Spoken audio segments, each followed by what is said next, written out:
If a picture paints 1,000 words, then why can't I paint you?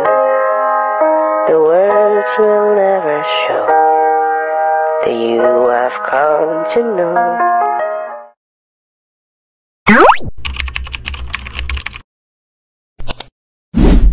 Magandang gabi, netizens. Muling nagbabalik ang favorite vloggers nyo na si Jillian. And tonight, meron tayong i-welcome na rising author na si Cillian Villaferte. Palakpakan naman natin siya.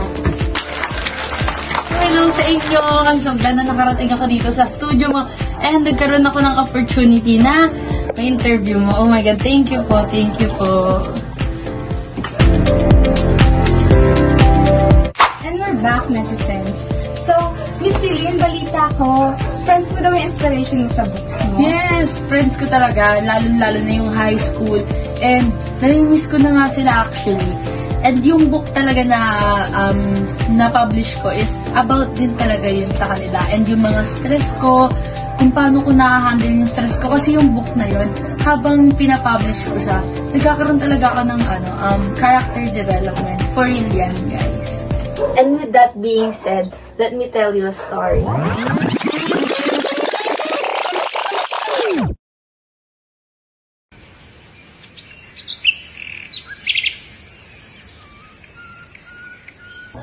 OMG girls, paano natin tatapos to? Ang daming gagawin.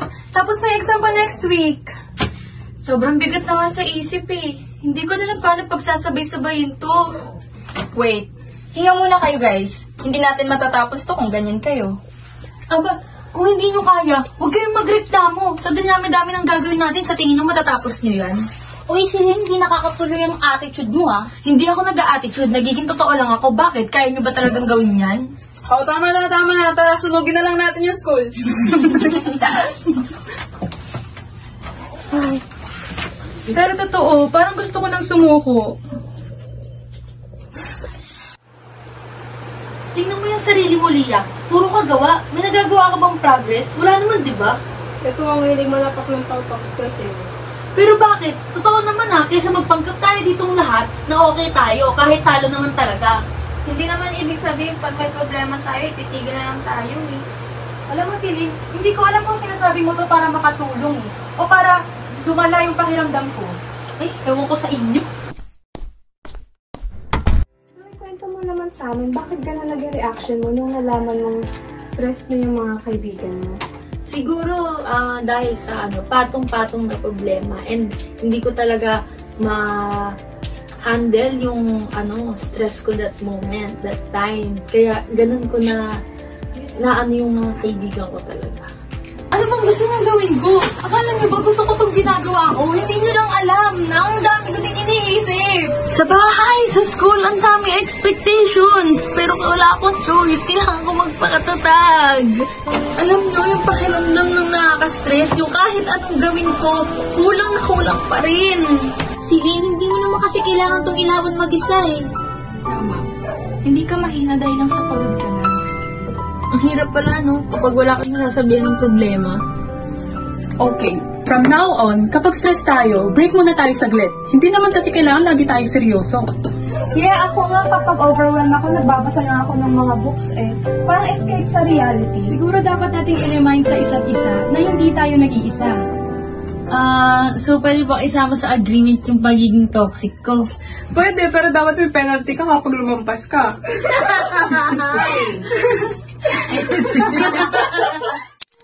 So, para sa mga kabataan, anong masasabi mo sa kanila na dumadaan din sa mga problema na pinagdaanan niyo dati? Ang masasabi ko talaga, kapag ka ganyang stress kayo, i-handle nyo ng maayos.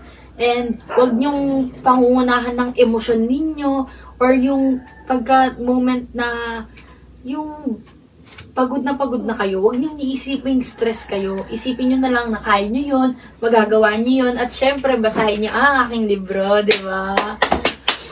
By the way, nabasa ko pala yung book mo. Sobrang ganda. It's an honor po. Thank you. And with that, meron kami special gift para sa'yo. OMG! Yung closest friend mo ay nandito. Ay, Philip siya! Hello, Ben! Hello, Ben!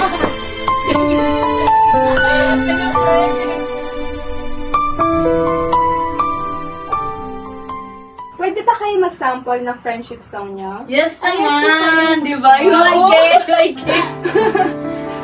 I'll go.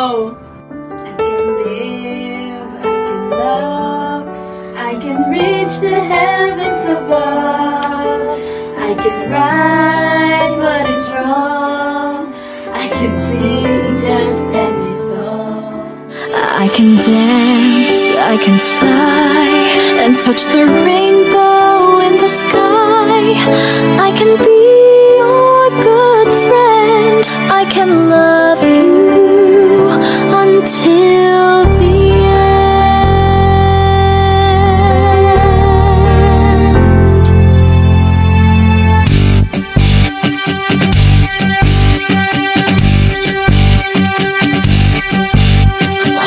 so long to make me see how lucky I am, 'cause I am free, free to do the things I wanna do.